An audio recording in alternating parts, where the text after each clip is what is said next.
یہ کہانی ہے حضرت ہود علیہ السلام کی، جنہیں اللہ نے ایک طاقتور اور گھمنڈی قوم عاد کی طرف پیغمبر بنا کر بھیجا تھا۔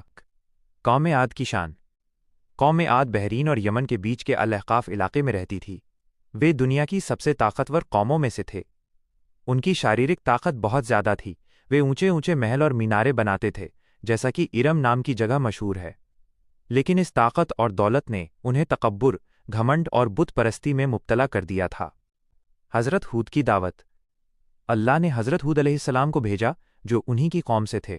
انہوں نے بڑے پیار سے اپنی قوم سے کہا، اے میری قوم، اللہ کی عبادت کرو، اس کے سوا تمہارا کوئی معبود نہیں ہے۔ تم اللہ پر جھوٹا الزام کیوں لگاتے ہو؟ میں تم سے اس کام کا کوئی عذر بدلہ نہیں مانگتا۔ انہوں نے یہ بھی وعدہ کیا کہ اگر وہ توبہ کر لیں اور ایمان لے آئیں تو اللہ ان پر خوب بارش بھیجے گا اور ان کی طاقت میں اور اضافہ فرمائے گا۔ قوم کا انکار اور ضد۔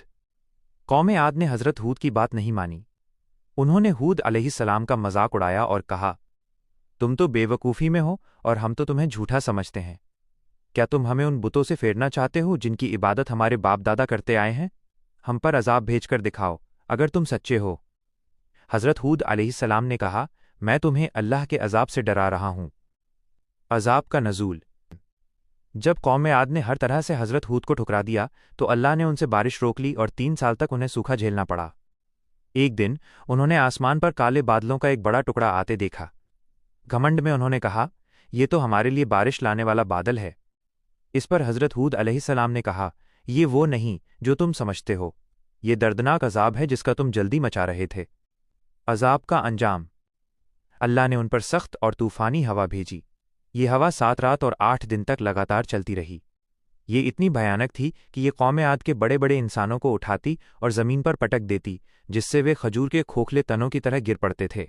ان کی اونچی اونچی عمارتیں، ان کے باغ اور ان کی طاقت سب تباہ ہو گئیں۔ صرف حضرت ہود علیہ السلام اور ان کے ساتھ ایمان لانے والے چند لوگ ہی اللہ کی رحمت سے بچا لیے گئے۔ قوم عاد ہمیشہ کے لیے ہلاک ہو گئی اور ان کی جگہ اور شہر ریگستان میں دفن ہو گئے۔ سبق۔